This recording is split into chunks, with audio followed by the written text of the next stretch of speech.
Hello welcome guys. तो बच्चों आप सभी के लिए बहुत बड़ी गुड न्यूज़। अब आप सभी के लिए वेटिंग लिस्ट बहुत ही जल्द देखने के लिए मिलेगी। तो बच्चों अगर आपने भी 18 जनवरी को एग्ज़ाम दिया था और आप भी 18 जनवरी के एग्ज़ाम में फेल हुए हैं तो ये वीडियो आप सभी के लिए बहुत ही ज़्यादा इम्पोर्टेंट है। अब आप सभी के लिए वेटिंग लिस्ट का इंतज़ार नहीं करना पड़ेगा। अब आपको वेटिंग लिस्ट बहुत ही जल्द देखने के लिए मिलेगी। आज के इस नई वीडियो में सारा कुछ जानने वाले हैं, इसलिए आप वीडियो के अंत तक बने रहिएगा। तो बच्चों आप सभी के लिए पहले बता देता हूं कि वेटिंग लिस्ट कब तक देखने के लिए मिल जाएगी। तो बच्चों आपको 1 महीने का समय लगने वाला है। बच्चों इतना समय आप सभी के लिए 100% लगेगा।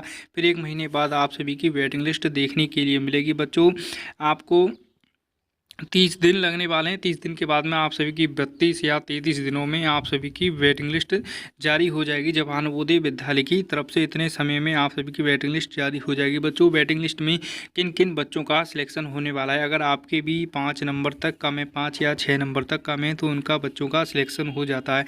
बच्चों वेटिंग लिस्ट किस तरीके से बनती है, तो बच्चों आप सभी मान लीजिए जैसे कि फर्स्ट लिस्ट में अभी पूरे बच्चों का सिलेक्शन हुआ होगा, कम से कम 80 बच्चों का सिलेक्शन हुआ होगा। 80 में से कम आप सभी के लिए 40 एडमिशन कैंसिल होते हैं। आप जो वेटिंग लिस्ट बनाई जाएगी उनके लिए 40 एडमिशन कम से कम कैंसिल होते हैं। 40 या 35 एडमिशन कैंसिल होते हैं। फिर उसके बाद में ये एडमिशन कैंसिल होते हैं, फिर उनकी वेटिंग लिस्ट बनाई जाती है। वेटिंग लिस्ट आप सभी के लिए 1 महीने बाद देखने के लिए मिलेगी।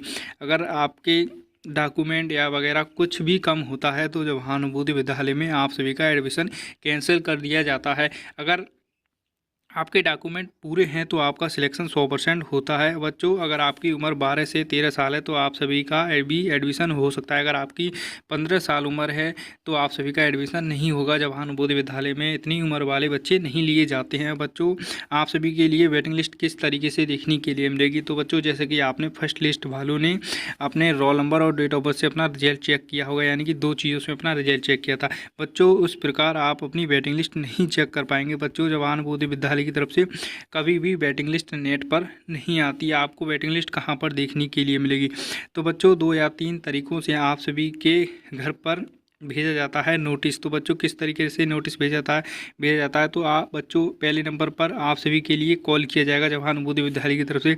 दूसरे नंबर पर आप सभी के लिए पोस्ट ऑफिस में एक कॉल लेटर आएगा। कॉल लेटर में भी यही बता दिया जाएगा कि आपके बच्चे का सिलेक्शन हो गया, स्कूल में आइए और इतने दिनों तक एडमिशन करवा लीजिए। नहीं तो आप सभी के स्कूल में बता दिया जाएगा कि इतने बच्चों का सिलेक्शन हुआ है जवाहर नवोदय विद्यालय में, इन बच्चों को भेजिए और अपने एडमिशन करवाइए। बच्चों कुछ 3 या 4 तरीक़ों से आप सभी के लिए खबर बता दी जाती है कि आपके बच्चे का सिलेक्शन हुआ है। कुछ इस तरीके से बच्चों जवाहर नवोदय विद्यालय की तरफ से वेटिंग लिस्ट आती है। वेटिंग लिस्ट कभी भी नेट पर रोल नंबर और डेट ऑफ बर्थ से अपनी वेटिंग लिस्ट नहीं चेक कर पाएंगे, ना ही लिस्ट वेटिंग लिस्ट की आती है। बच्चों डायरेक्ट आप सभी के लिए जवाहर नवोदय विद्यालय की तरफ से कॉल आएगा या पोस्ट ऑफिस में एक कॉल लेटर आएगा। दोस्तों कुछ इस तरीके से आप सभी की वेटिंग लिस्ट आएगी। वेटिंग लिस्ट का आपको 1 महीने का समय लगने वाला है। तो बच्चों आज के इस नए वीडियो में बस इतना ही।